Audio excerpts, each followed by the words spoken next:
Welcome to the Sam and Joe VA Show, where we teach women just like you how to start and scale a thriving virtual assistant business. We're your hosts, Sam and Joe, and get ready to have the control, flexibility, and freedom you've always dreamed of. Welcome to episode 54. Don't burn your bridges. No, please don't. When we talk about burning bridges, it's really around if you burn a bridge with whether it's a working relationship or a personal relationship, you're ending it in such a way that there's no coming back. And when we say no coming back, we mean there's going to be no referrals. You've left yourself open to the potential for somebody bad-mouthing you within the industry, within the business, your business network. Look, the business world is really intertwined, and the New Zealand business world in particular is so small. I mean, I don't know how many degrees of separation there are here in New Zealand. I don't even know what it is. It's probably like Not many, two. one and a half or something ridiculous like that. But what that means is it only takes one bad experience with whether that's a client or a fellow VA or an ex-boss or an ex-manager that you're saying goodbye to whilst trying to set up your virtual assistant business. It only takes that one bad experience for something like that to follow you around for years and years to come. There's a way, isn't there? And it's to leave relationships, and it's really, really hard to be the bigger person and to stay above the line. We talk about below and above the line with the orbed model. And it's really, really hard because most people really want to have their say, and they want to get it all out there, and they want to say everything that they've been thinking, but it's just not worth it, is it? No, especially those relationships that you're ending because they haven't gone well for whatever reason. I mean, I know I've had dreams or, fantasies in those situations where you kind of like in your head, you're like, I just want to slam the door as I'm leaving and tell somebody to F off, and they can stuff their job and they can put their money where the sun doesn't shine and all that. But that's where all of those fantasies, all of those kind of dreams of doing that, they need to stay that way. You don't want to do that in real life. Yeah, no, it's just not worth it. And so we're talking about here, so people who are leaving their jobs and starting their own virtual assistant company. We're talking about VA agency owners or VAs who are hiring subcontractors. We're talking about virtual assistants who are subcontracting to another virtual assistant or an agency. We're talking about relationships with other VAs, regardless of whether you're actually doing work with them or not. So other VAs in the industry, and virtual assistants with their relationships with their clients. Yeah. It's really, really tough, but it is so, so important that every one of those relationships, whichever ones you have in your VA business life, it's really important that you leave on the best terms regardless of what has happened, because it's all about the flow on after that relationship has ended, and whether that person's going to have a really bad taste in their mouth or whether they're going to leave on, oh, okay, like we actually left and it's not toxic and it's actually okay, but we know that it just hasn't worked out and there's no like coming back from that. Like that's two very different scenarios, and you are very much in control of which way it's going to go. Yes. Yeah. Yeah. I mean, referrals and word of mouth, if we just kind of touch on those, they are so incredibly powerful. If you are leaving your relationships in such a way that whoever you're saying goodbye to for whatever reason, they are still referring you onto everybody that they know. Referrals and word of mouth, often they are the best clients because the person that is referring you to somebody that they know you already. They know you. They know the person that they're referring you on to, and they're pretty certain that you're going to be a good fit. Yeah, even if it hasn't gone even if for whatever reason you've had to end a relationship with a client, it doesn't mean that you're never going to get a referral from that client. So there's No. a few ways to say things, and you've really got to think about this as like, it might feel really good in the short term to have a blow up and like say your piece and get it out there, but actually you've got to think about everything in the long term with a long-term view. Like, Mm. in the long term, is this going to be the best way to deal with that? Because it might be very satisfying in the short term, but trust me, it lingers on for a very long time, and it can have detrimental effects down the track when you're growing and wanting to build your virtual assistant business.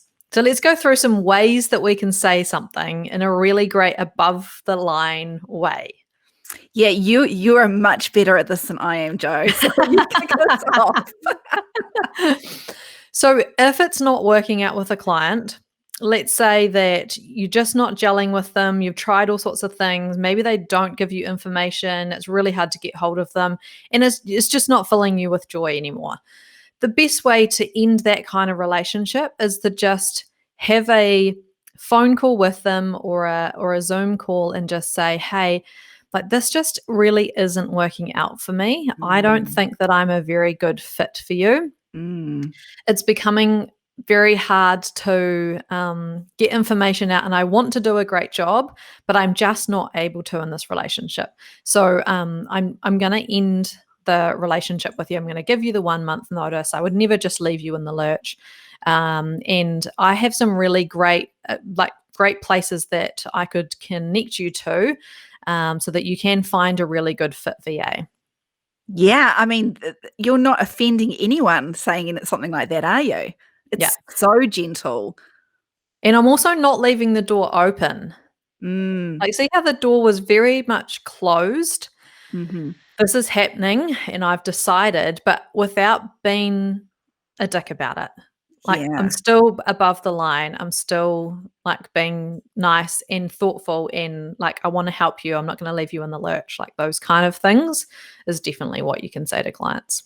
Let's touch a little bit on above the line. We've mentioned it a couple of Mm. times in this episode, but in case you haven't heard us talk about it before, briefly, what do we mean when we say above the line, Jo? Cool. So it's a model where if you think about or, the word or, OAR, above the line, and then there's a line, and below the line is written BED, bed. So it's the or bed model. And if we think about what's above the line, it is ownership, accountability, and responsibility. And below the line is blame, excuses, and denial. So if in every interaction that you have with anyone and the way that you communicate is always above the line and never below the line, all of your communication and your relationships are going to go really well. So if we think about never giving an excuse or blaming someone else or denying that something's happened, if we just keep away from those things completely, even if we really know in our heart that it wasn't us and someone else did do something, you can't be below the line. You can't blame them. You have to be above the line. Honestly, it just goes so much better. And that's even in those really tricky situations, isn't it? I'm talking about clients that don't pay you, don't value you, not just the good ways that you end relationships, like if Mm, if you've shifted direction or the client's outgrown you. yeah. So if we and even if we think about scenarios where, like, let's say like you have made mistakes happen, we're all not perfect. Like, even in my business, mistakes happen, Mm, and it's just part of being in business. Like, it's yep. going to happen. So in those times, and let's say a client is really unhappy, too many mistakes have happened, and you know how sometimes it just happens to be that, like, with one client, it's just mistake after mistake after mistake. And you just don't know why nothing ever goes right with this client. That Mhm. is going to happen to you, I promise. Oh, yeah. So that client ends up being not happy. They want to leave. So even in those situations, there's a way to make that relationship end on the very best terms it possibly can, because that client's Mm. going to be annoyed and upset and frustrated. So it's about dealing with that situation where you're actually saying, hey, look, yeah, totally, we've messed up. I'm so sorry this has happened. I just don't know why we keep making mistakes. And like, I want to do a really great job for you. And I completely understand that this hasn't worked out for you. And so absolutely, we will help transition you out to a better fit for you. So please let us know like what we can do. We'll pass everything back and make it as smooth and easy the transition as possible. And, you know, we're not going to hold you to any of our what is it called? Like terms and conditions. The terms when notice period. We're not going to hold you to the notice period. So that would be a really great way for them to leave on a like, oh wow, they actually took ownership for that, even if it wasn't, if it was a contractor or someone else had made a mistake or the client was doing things. It doesn't matter.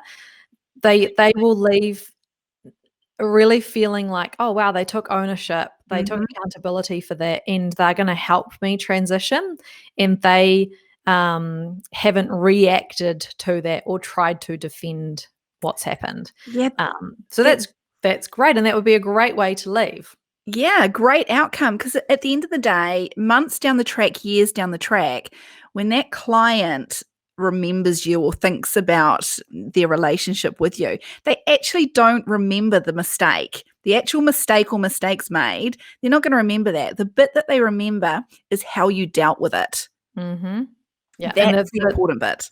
The last interactions that they have with you, that is what people remember. Yeah. So make sure that that is above the line and as good as it can be, as hard as it can be to actually stay above the line. It's super, super important. So stay above the line. Don't burn your bridges. If you can manage to do those when you are saying goodbye to a client for whatever reason, chances are you're still going to get those word of mouth referrals. And really think about this in terms of with your subcontractors. If it doesn't work out with them, have a really great exit with them and wish them well. Be really kind and nice about it, because subcontractors talk, and you don't want to burn your bridges with every virtual assistant that could potentially be a subcontractor. You don't want to get a name for being the agency owner that is not very nice to contractors. So really think about this when you're leaving your job as well. If you're wanting to leave, that a previous workplace is a really great way to get your like first lot of work in, or a project, or your first client. So make sure that you really communicate well, be super transparent and open with your bosses, your managers, people in that previous workplace as well, and make sure that you leave on really great terms with your previous workplace. Thanks for listening to this episode of the Sam and Joe VA Show. If you'd like to find out more, head to the VA Foundry website to check out the Members Club and the amazing resources, training and coaching. You can find us at thevafoundry.com.